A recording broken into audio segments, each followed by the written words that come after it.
Right. Can you remember the first time you went away without your parents? In '97, a few months before Lady Di died in a car crash, I went to London with my classmates, and the weather was beautiful. And at the end of the trip, on the last day, we got some postcards to write to our families back in France. And at the end of that day, I noticed one of the teachers, who was usually joking around with us, started looking very worried. And when he pulled me aside, my heart stopped. I knew before he told me. My father died that day, struck down at 57, brain cancer. Back then, a lot of people said he was too young to die. And then a lot of people also started sharing their own story and how they too lost someone they loved too early. So raise your hand if you too have lost someone you love too soon. Right? There's way too many of us. And I always thought it was part of life until I got pregnant with my daughter. So when the doctors asked very casually if there was any kind of disease history in my family, at first my reaction was very confident, and I said, actually, we're good. We have pretty good genes. But then I added, well, my dad died of brain cancer. And that was the beginning. I started to question how someone who wasn't a smoker, didn't drink alcohol, and who had no disease history in his family could get cancer. As I was becoming a mother, I wanted to learn if there was something I could do to live as long and as well as possible. So I started looking into it. At first, I just wanted to learn a few health tips, and I had no intention to change any of my habits. I was just like you. But then I kept learning, and at some point I felt a shift, and then a responsibility as well. So this is why I'm here today, to tell that story so that you or your loved ones don't have to tell it one day.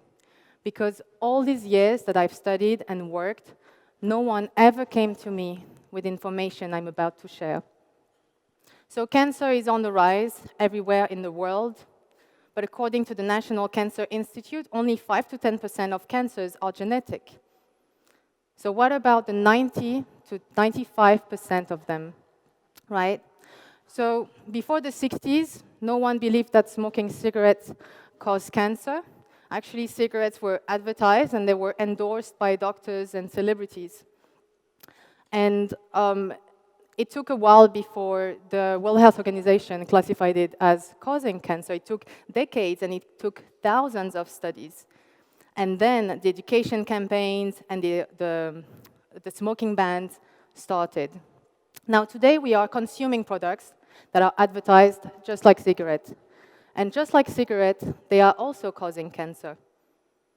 So 2 years ago, the World Health Organization classified processed meat, which is any meat, organic or not, that goes through a modification process to become bacon, ham, sausage, cold cuts, as causing cancer.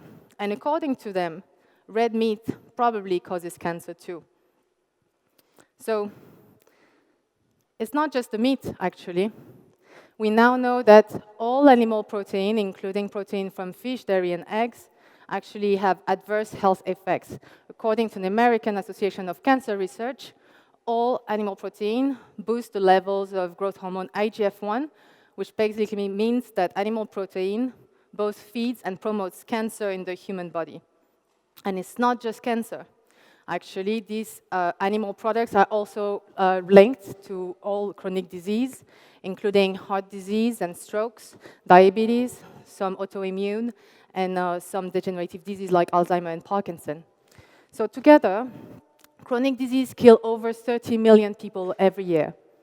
Imagine the entire population of Shanghai and Singapore dying every year.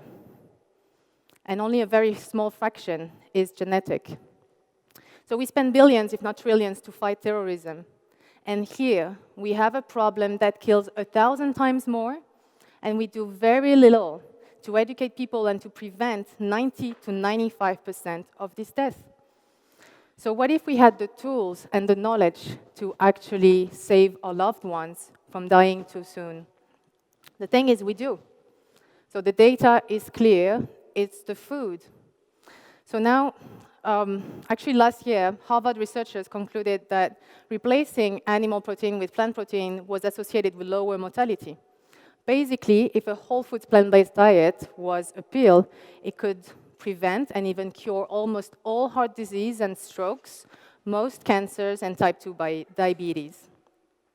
But you don't have to take a pill, and you don't have to wait to be sick to take your health seriously. So I'm not going to lie, I used to think that healthy eating was boring and difficult. And now I really wish I knew sooner that it actually can be really delicious and that it's easy. So what I did is I looked up, some blogs, some videos, some books, and I started to find recipes that I would really enjoy, all plant-based, all health-promoting, and all enjoyable for the foodie that I am. And actually, really quickly, I started feeling much better. So what happens to you when you start eating this way is you start feeling a lot more energy, better digestion, better sleep, clear skin, clear mind. I actually get a lot less sick than before. Food is medicine. It's very, very powerful. I know some people that cure their lifelong condition of asthma, of eczema, or even of arthritis just by ditching dairy. So how do you get started? A lot of people tell me, how do I start and what happens, when I go out? It's so inconvenient. Well, actually, when we eat out, it's just like any other day, Most people I know rarely order exactly what is on the menu. So it goes like this. If there's no option on the menu for me, I just ask, can I have this pasta without cheese, please? Done. Easy. So my advice to start a healthy lifestyle and a whole food plant-based diet is actually to start with breakfast. Find your perfect breakfast, something that you really enjoy, whether it is a bowl of fruits, a bowl of oatmeal with a plant-based milk, or an avocado toast or noodles, whatever you fancy having in the morning. And then when you have nailed down your breakfast, then you can focus on your lunch and then on your dinner. All the nutrients we need are there. But I'm not here to talk about a diet, because the foods that are making us sick are also destroying the planet. So let's talk about climate change. We hear a lot about the burning of fossil fuels and their terrible effects, but chances are you're probably not hearing a lot about the number one cause of climate change. Actually, animal agriculture is responsible for greenhouse gas emission.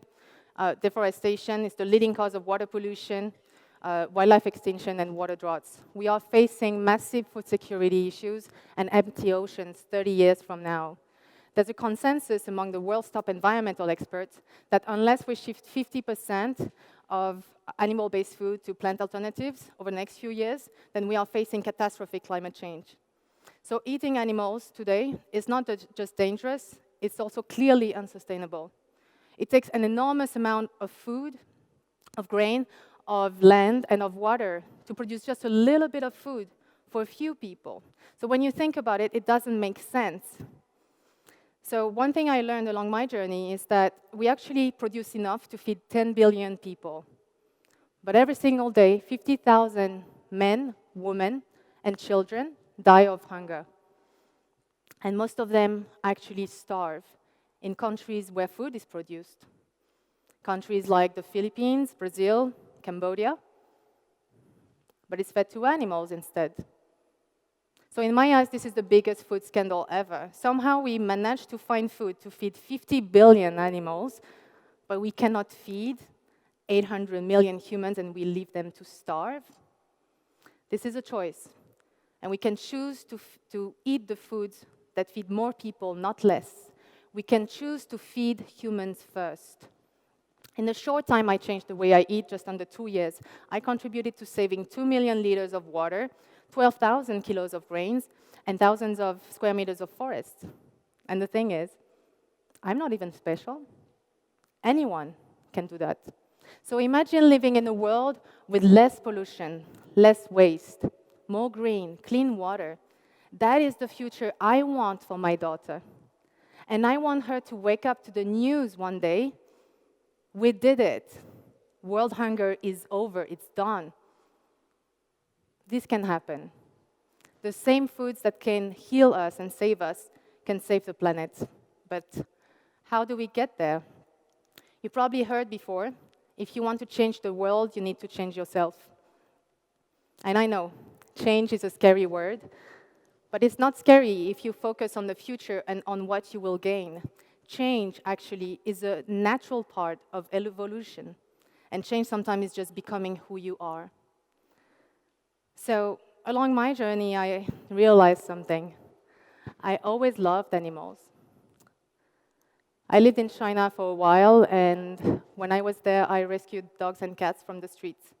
Because you probably heard, but some people eat dogs and cats there. And for years, I thought I was doing my best, until one day I realized that I was saving some animals from being eaten, but I was eating other animals myself. And that was my shift. How could I? So as children, we actually taught that some lives are worth more than others. We are conditioned to think that some lives don't matter. It sounds familiar, doesn't it? We thought that violence is part of the circle of life, that it is necessary. But that's not true. It's just not true.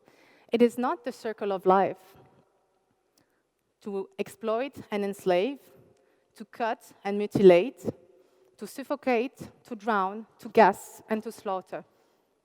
It is not the circle of life to force cows to be pregnant over and over and take their babies away from them as soon as they are born so that we can take their milk to make cheese. Look it up. I invite you to question your choices. The truth is, all animals, whether they had a happy or a miserable life, they all fight for their lives when they arrive in the slaughterhouse. All of them. In the short time that I am speaking today, 2 million of them will fight for their lives and be killed. And it's billions of them every single year. But wait a minute. For foods we don't need, for foods that make us sick, and for foods that are destroying the planet. So what are we doing? We need to snap out of it, right? So some of you may be animal lovers, yet just like I used to, you're eating them too. Some of you may start to realize that actually dogs, cats, dolphins, swans, cows, pigs, fish, and chickens, they're not so different. And in the end, they all suffer just the same. Now, some of you may think that animals are worthless, that they don't deserve our time and attention, because we are superior. Let me tell you one thing. A bully is superior, but a protector is strong. I don't see just animals. I see a vulnerable being, someone defenseless, and whether it is a person, a child, or an animal, I will take a stand for them. That's just who I am. And I'm not the only one. It is in all of us. We are all born with empathy. We are all born vegan, and we are starting to remember our true nature. There is an awakening today, a movement with millions of us. Millions of people, just like you and I, are starting to try and live their lives more consciously, even when our society tells us otherwise, even when it's not convenient. Not everyone is there yet, but a lot of people will be. And for those of you who are fighting this idea today, I invite you to question your choices and keep learning. Anyone can start with breakfast tomorrow, with dinner tonight, or you can even start with a soy latte. So along my journey, I realized something, that I had the right information to save my father, only 20 years too late. And it sounds strange, but it actually empowers me, because it's not too late for everyone, It's not too late for the planet, and it's not too late for the animals. The circle of life is about eating foods that are good for our body, good for our health, that make us thrive, that are good for the planet and sustainable, that are more equal and more just. And ultimately, these are the foods that resonate with our heart because, that's what we are. We are all human, and we all share deep down this heart, and we are good people. So every time we eat, we have a choice. We can choose health over disease, joy over pain, peace over violence, equality over injustice, and we can choose life over death. And the sum of our choices will decide which world we get to live in. The old world is sick, blind, and backwards. It relies on violence, discrimination, and it disconnects us from one another. And there is another world deeply rooted in all of us. This new world is kind, compassionate, it's healthy, and it is forward-thinking. This new world is courageous, and it is desperately calling for heroes. It is calling for you. So please, everyone, I want to ask you to put your hand on your heart now. Don't be shy. Please do it. All right? This new world is calling for you. Can you hear it deep inside? Thank you.